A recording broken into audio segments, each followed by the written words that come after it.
This is Driven Arts right here. Oh, dear me. Impressive. Yeah, So, no. It's just me here.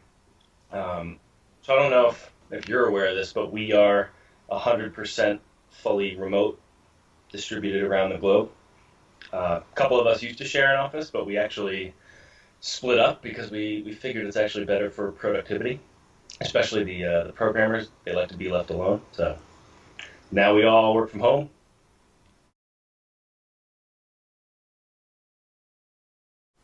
There's two of us based in New York, yep. and we're actually the only Americans. I know we got one more in Florida.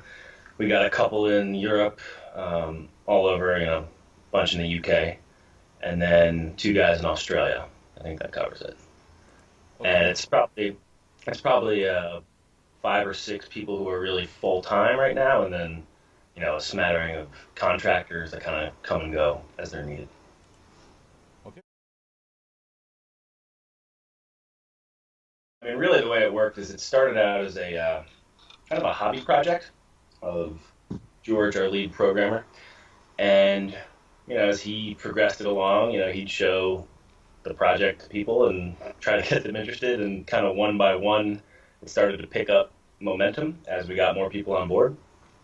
And after the Kickstarter, once we got cash infusion and had more to show, it picked up a lot more steam, and it kind of continues to this day. When we are trying to hire someone now, like hiring is the hardest thing we do, and it's a lot easier to hire the more further you are along in a project because you have more real stuff to show. What you have looks a lot better. Yeah.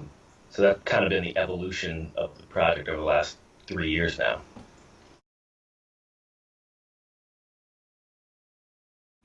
Heavily inspired is the term we use. Yeah, but that's correct. Yeah, I mean, played a lot of Dave Defeat. There's not really much else to say about it. You've probably seen the petitions online and just the size of the active user base and Dave Defeat and other games. It says something about the staying power of those games. Also that they were simpler. Like we being a small team, we couldn't go compete with a Call of Duty and do all the things that they do. I mean, we're gonna try and get close to like as close as we can to like a AAA experience, but we just don't have the resources to do the depth of the content. Whereas these older games, they were designed in simpler times, and that kind of matches to what we wanted to do.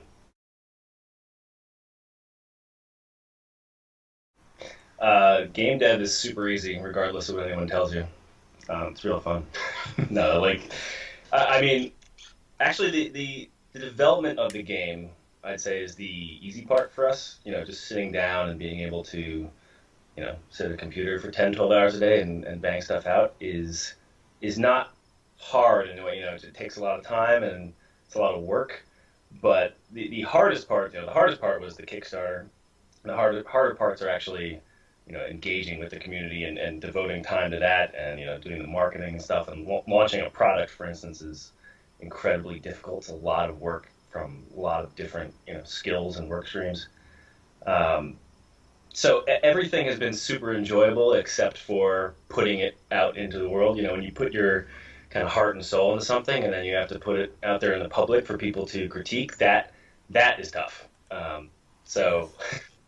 that I hadn't really experienced anything like that before.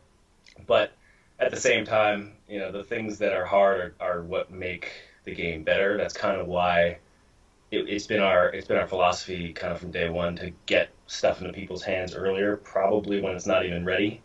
And I think we've taken a little bit of flack for that, but it's allowed us to, when we get feedback earlier, the end product is better as a result of that.